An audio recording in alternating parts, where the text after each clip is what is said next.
Hello friends, இந்த வீடியோவில் என்ன பார்க்க போகிறோம் அப்படின்னா, இன்றைக்கி வந்து பார்த்திங்கன்னா ஒரு துயர சம்பவம் வந்து நடந்திருக்கு. அது என்ன அப்படின்னா, ஹரித்வார் வந்து பார்த்திங்கன்னா ரொம்ப ஃபேமஸான ஊர். அந்த ஃபேமஸான ஊருக்கு வந்து நிறைய பேர் வந்து வருவாங்க. இப்போ வந்து பார்த்திங்கன்னா ஹரித்வாரில் வந்து பார்த்தீங்கன்னா மானசா தேவி அப்படின்னு சொல்லிட்டு மேலே வந்து சக்தி வாய்ந்த அம்மன் கோயில் இருக்குது. மானசா தேவி கோயில் வந்து ஆனால் எங்கே வடக்க வந்து பார்த்தீங்கன்னா எந்த ஒரு கோயிலுமே வந்து பார்த்தீங்கன்னா கூட்டம் வந்து பார்த்தீங்கன்னா லைனே கிடையாது. அப்படியே ஒரு ஹாலுக்குள்ளே அப்படியே அடைச்சி வச்ச மாதிரி விடுவாங்க. அதே மாதிரி அது இந்த கோயிலுக்கு நான் பல முறை வந்து போயிருக்கேன். கடைசியாக வந்து டிசம்பர் மாதம் வந்து போனேன். அப்படியே அடைச்சி விடுவாங்க. அப்போ ஒருத்தருக்கு ஒருத்தர் மோதும்போது மூச்சு முட்டும். அதனால் வந்து பார்த்திங்கன்னா இப்போ குழந்தைங்க பெரியவங்க எல்லாருமே வந்து போகிறாங்க. கடவுளை பக்கத்தில் இருந்து பார்க்கணும் அப்படின்னு தான் போகிறாங்க. கோயிலுக்கு நம்ம எதுக்காக போகிறோம் அப்படின்னா, நம்ம நல்லா இருக்கணும் அப்படிங்கிறது தான் போகிறோம். நம்ம உயிரே போனதுக்கப்புறம் இன்றைக்கி பயங்கரமாக கூட்ட நெரிசலில் வந்து பார்த்தீங்கன்னா எல்லாருமே கூட்ட நெரிசல் அதிகமாகி 4, 5, 6 பேர் வந்து பார்த்தீங்கன்னா இன்றைக்கி வந்து பார்த்தீங்கன்னா இல்லாமல் வந்து போயிருக்காங்க. இந்த கூட்ட நடுத்துல வந்து பார்த்திங்கன்னா அவங்க உயிரே போயிருக்கு. இப்போ கோயிலில் சாமி கூட போனவங்களுக்கு வந்து உயிரே போயிருக்கு. வடக்க உள்ள எல்லா இடமே இப்படி தான். போன வாரமே நான் போட்டிருந்தேன். பிருந்தாவனில் வந்து பார்த்திங்கன்னா அப்படியே நசுக்கி நான் வந்து பெருசாக கத்த ஆரம்பிச்சிட்டேன். அப்படியே மூச்சு முட்டுது, சொட்டு கூட இடம் இல்லை. அப்படியே வந்து பெருசாக நான் கத்துனதுக்கப்புறம் தான் வந்து பார்த்திங்கன்னா எல்லோரும் கடன்னு கொஞ்சம் கொஞ்சம் அப்படியே போனாங்க. பிருந்தாவன் ஃபுல்லாகவே அப்படி தான். நிதிவன் அது மட்டும் இல்லாமல் இந்த கூட்டத்தை நெரிசலை பயன்படுத்தி நம்மக்கிட்டேருந்து திருடி இருக்கிறாங்க. நான் ஏற்கனவே வந்து சொல்லியிருக்கேன். என்னுடைய 2 மொபைல் பேக்குள்ளே ஒரு பேக் வச்சுருந்தேன். அப்படியே தூக்கிட்டாங்கன்னு சொன்னேன். 50,000 மொபைல், என்னோடய மொபைல், அப்புறம் 50,000 மொபைல் சாவி இது எல்லாமே கிட்டத்தட்ட 1,00,000 ஒன்று அது போயிடுச்சு. அந்த பேக்கை வந்து பின்னால் வந்து போட்டிருந்தேன். ஆனால் நிதிவனத்தில் வந்து பார்த்திங்கன்னா மின்ன போடலை. அங்கே கொஞ்சம் கூட்டம் இல்லாமல் கொஞ்சம் ஓரளவு வந்து திடீர்னு வந்து அப்படி மோத ஆரம்பிச்சிட்டாங்க. அதனால தான் வந்து பேக்கு போச்சு. பிருந்தாவனத்தில் கூட்டம் இருந்ததுனால பேக் எடுத்து மின்ன போட்டிருந்தேன். ஆனால் வந்து நிதிவனத்தில் வந்து பின்னால் வச்சுருந்தேன். கூட்டம் வந்து ஓரளவு தான் இருந்தாங்க. அதை எடுத்து முன்ன நான் போடலை. அதுக்குள்ளே திடீர்னு வந்து அப்படியே வந்து இப்போ 10, 15 பேர் அமைக்கின உடனே வந்து பார்த்தீங்கன்னா பேக்கு பின்னாலே திருடிட்டாங்க. இப்போ ரூபா பணம் வந்து நம்ம சம்பாதிச்சுக்கலாம். பணம் போனால் பிரச்சனை கிடையாது. ஆனால் நம்ம உயிர் போனால் திரும்ப வராது.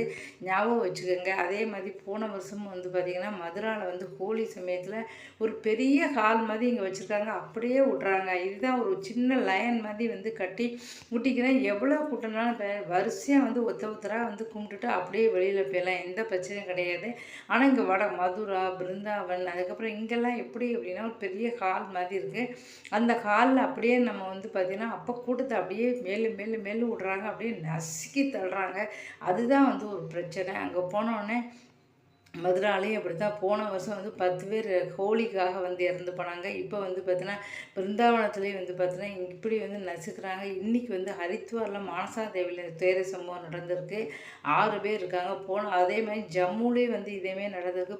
தீபாவளி சமயமாக வந்து பார்த்திங்கன்னா கிட்டத்தட்ட நாங்கள் கூட வந்து பார்த்தீங்கன்னா ஜம்முலாம் வந்து போயிருந்தோம். போயிட்டு வந்ததுக்கப்புறம் தான் 10, 15 பேர் இப்படி வந்து கூட்ட நெரிசலில் சிக்கி எக்கச்சக்கவே. இதெல்லாம் எதனால் ஏற்படுது? நம்ம எப்படியும் கடவுளை பக்கத்துலேருந்து பார்க்கணும். அப்படி கூட்டமாக இருந்துச்சுன்னா அந்த இடத்துக்கு நீங்கள் வந்து போகாதீங்க. தள்ளி இருந்தே கடவுளை கும்பிட்டு நான் கூட சொன்னேன். அப்போ போகும்போது ரொம்ப கூட்டமாக இருக்குது, நம்ம அப்படியே கும்பிட்டுட்டு நம்ம திரும்பி போயிடலாம். வேண்டாம்னா 6 மணி நேரம் லைனில் நின்னோம். வேண்டாம், அப்படியே நம்ம ஏன் திரும்ப போயிடலாம் அப்படின்லாம் சொன்னேன். அதுக்கப்புறம் வந்து பார்த்தீங்கன்னா 6 மணி நேரம் கழிச்சு, ஏன்னா அவ்வளோ தூரம் நடந்து வேற வந்தோம். எப்படி கால் வலிக்கும் பாருங்கள். 12 கிலோமீட்டர் நடந்து 6 மணி நேரம் நின்று அதுக்கப்புறம் ஒரு வழியாக சாமியை கும்பிட்டுட்டா குதிரை வந்து 1000 ரூபா கேட்டவங்க 2000 ரூபா கொடுத்த பார்த்தோன்னே 2500 வேறு கேட்டாங்க. எங்களால் சுத்தமாக வந்து முடியலை. அப்படியே நாங்கள் உட்காந்துட்டோம். 2500 கொடுத்து தான் கீழே ஹோட்டல் போட்டிருக்கோம். அப்படி ஒரு கஷ்டப்பட்டோம். நாங்கள் என்ன செய்யணே தெரியல. தங்கச்சி வேறு வந்திருந்தா. அதுக்கப்புறம் வந்து பார்த்தீங்கன்னா ஒருத்தருக்கு 2500 நீங்கள் சொல்கிறீங்க, எப்படி நாங்கள் கொடுக்க முடியும் அப்படின்னு கேட்டால் அவங்களுக்கு அதை பற்றிலாம் கவலை கிடையாது. அதுக்கப்புறம் ஒரு வழியாக அதுக்கப்புறம் சரி போனால் போதும்னு சொல்லி 2500 கொடுத்து நாங்கள் எல்லோரும் வந்து கீழே வந்து வந்தோம். வேறு வழியே கிடையாது. கிட்டத்தட்ட 10,000 குதிரைக்கே வந்து ஆயிடுச்சுன்னு சொல்லலாம். கீழே போகும்போது மேலே 1500 6000 ஆச்சு. 16,000 குதிரைக்கே. இந்த கூட்டத்தை பார்த்தோன்னே குதிரைக்காரங்க வந்து அப்படி விலையை ஏற்றிட்டாங்க. இப்போ நான் என்ன சொல்கிறது அப்படின்னா, அந்த கூட்டமான இடத்துக்கு போகாதீங்க. இப்போ ஆகஸ்ட் 15 வருது, 4 நாள் லீவுனா கூட்டமாக இருக்கும். ஒரு லைனாக விட்டேன்னா பரவாயில்ல. அப்படி லைனாக விட்டாச்சுன்னா நீங்கள் வந்து கும்பிடுவீங்க. உங்கள் பின்னால் ஒருத்தர் தான் நிற்பாங்க. அப்போ வந்து உங்களுக்கு பிரச்சனை கிடையாது. கும்பிட்டுட்டு அப்படியே வந்துடுவீங்க. ஆனால் வந்து கூட்டம் எக்கச்சக்கம் வரும்போது அவங்க வந்து சரியானபடி ஒவ்வொரு லைனுக்கும் ஒருத்தர் இருக்கணும். அந்த இருக்கிறதும் இல்லை. எங்கேயோ தான் ஒருத்தர் வந்து கவனிச்சுக்கிறாங்க. அதனால் என்னாச்சு கூட்டம் அப்படியே நசுக்கி அதனால் எல்லா இடமும் ஒரு நார்த்து பக்கம்லாம் நீங்கள் வரணும் அப்படின்னா அதுவும் வயசானவங்க தான் வராங்க. அது குழந்தைய எடுத்துகிட்டு தான் நிறைய பேர் வராங்க பாவம். அதனால் ரொம்ப ரொம்ப ஜாக்கிரதையாக இருங்க. கடவுளை வந்து தள்ளி இருந்தே கொண்டுட்டு போயிருங்க. கூட்டமாக இருந்தால் வந்து போயிடறாங்க. குழந்தைகள் வயசானவங்களாம் கூட்டிகிட்டு வரவே வராதிங்க. ரொம்ப வந்து முக்கியமான அதுவும் சனி ஞாயிறுலேயே வந்து திருடியிருக்காங்கன்னா மிச்ச நாள்லாம் எப்படி இருக்கும் பாருங்க. யோசிச்சுடுங்க. நம்ம உயிர் தான் நமக்கு முக்கியம். ரொம்ப ஜாக்கிரதையாக இருங்க.